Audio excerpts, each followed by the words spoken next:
How's it going, guys? Back again.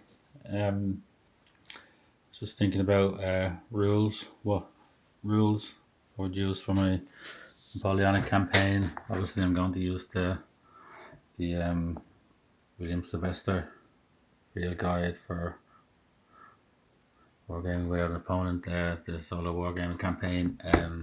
Really great book.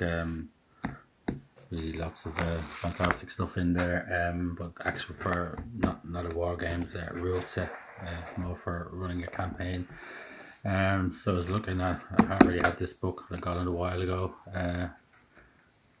I never had time to read it. I read it yesterday. I'm actually surprised how how small the rules are. It's only like literally a couple of pages. For each different period. A lot of them are basically the same thing. Yeah, some things I don't like about it. One thing I don't like is the lack of units. I think there's only like four different types of units. I can have a look.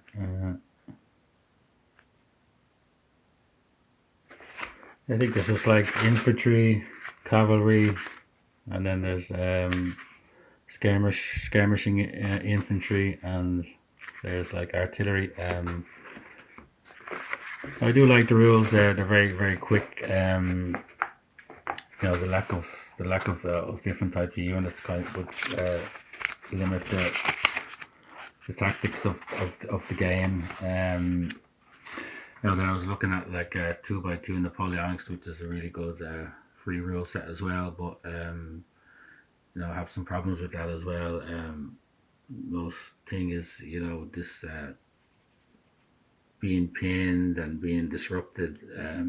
Seems to me that like your units spend half the game pinned or disrupted. Even when infantry fire, they get pinned, and they need to make rolls to be unpinned, and you need to bring in your HQ. I don't mess around with any of that kind of stuff. I like this one of our war games where it's kind of you have your each unit has like it's 15 whatever hit points, and when it's reduced to zero, the the unit is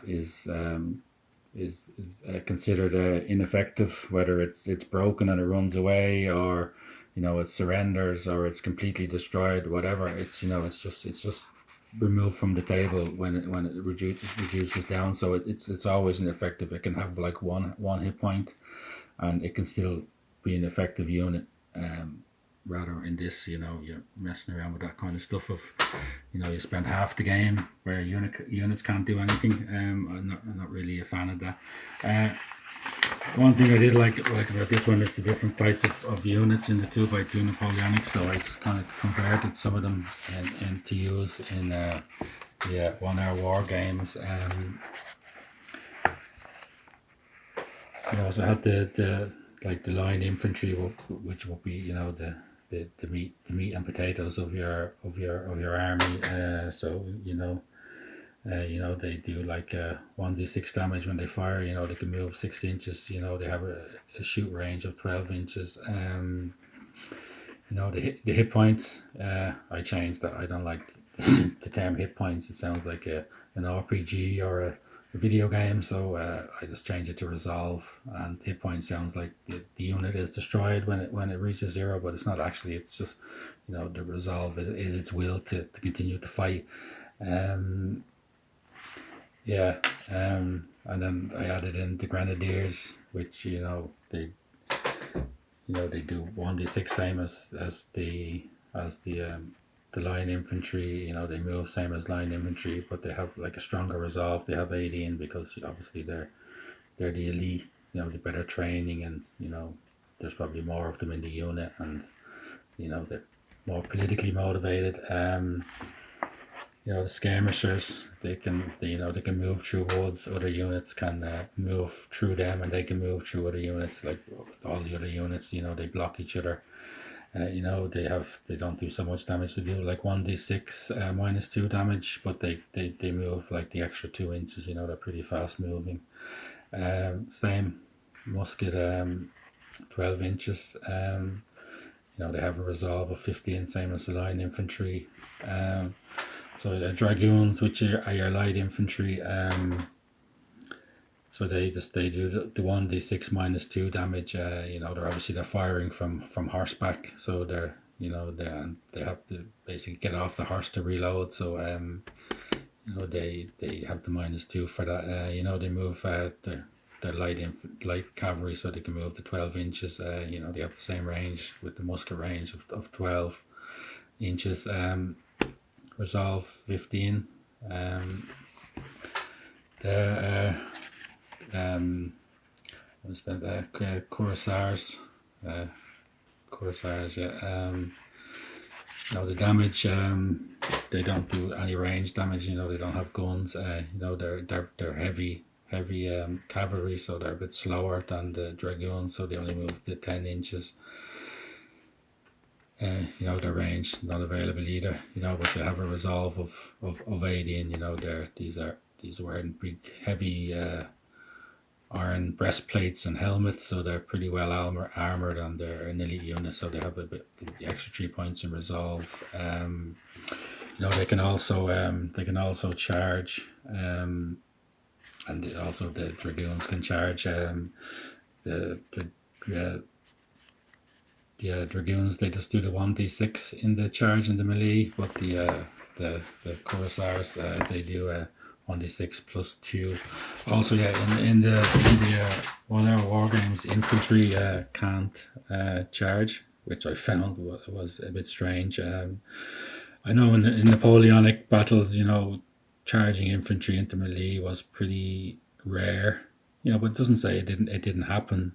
You know, if a unit's almost destroyed and it's about ready to flee, you know, a larger unit might, you know, chase it down with bayonets and try to destroy it before it escapes. You know, so it made it that the line infantry, they can't charge, the skirmishers can't charge, but the grenadiers can charge. Yeah, I thought that would be a nice compromise. You know, they do the 1d6 damage when they charge. Yeah, the field artillery. You know, they only had one kind of artillery, but the two artillery from 2x2 Napoleonics. I think this will work out better in at the campaign level, having the different type of units, and tactically on the board maybe would be better as well. So, you know, field artillery, that's the artillery that's just pushed around by its crew. You know, it has no no horse and limbers like the horse artillery. So you know, 1d6 -2, it does damage. You know, it can only move to 4 inches. You know, the crew have to push it around. You know, has a range of 40 inches. Resolve of 15. Yeah, it does the 1d6 -2 damage at a normal range, but if it gets down to a range of 10 or under, you know, it's almost point blank range, so it's going to do the full d6 of damage. Horse artillery, basically the same. 1d6 -2, but it can move the 8 inches. Obviously, it can't move as fast as the normal cavalry because, you know, they have to, like, you know, hook it up to its limber and that kind of stuff. You know, get ready for where the cavalry can just gallop around, so they can only move the 8 inches. Same range, 14, same resolve. Yeah, same with the close range. If it's 10 or under, does the full d6, not the 1d6 -2. Also, the army points, you know, for the campaign, you know, you kind of, you know, in the solo wargaming miniatures, you have the, you know, it's the 1 hour wargames is more like a kind of a chips and kind of beer kind of game, not really suited for, you know, without some changes for like a kind of a detailed campaign. kind of you line up all your forces at the start of the game, where this kind of has the AP points. So I gave them AP points. The line infantry has 2, the grenadiers, quite expensive, 4, skirmishers 3, dragoons 3, the cuirassiers 4, field artillery 3, and the horse artillery 4. And how it works in the 2x2 Napoleonics, you can put down as there's a way of setting up, and there's like different reinforcement points. So I wanted to kind of bring that kind of concept into this game. So you have your whatever. The armies would be different depending on the campaign, what strength the armies and what units are there. So you can say you can put down 20 AP of units at the start of the game. When you figure out how it's going to start, where it's going to start. Who has the field, who can choose what side they're starting on, stuff like that. And so from this, and then. You have your reinforcement points, and you can try to bring on different kind of reinforcements. That's the concept from 2x2 Napoleonic. So I thought that would be good to bring into here as a kind of an add-on to the campaign. Yeah, that's where I'm at. Thanks.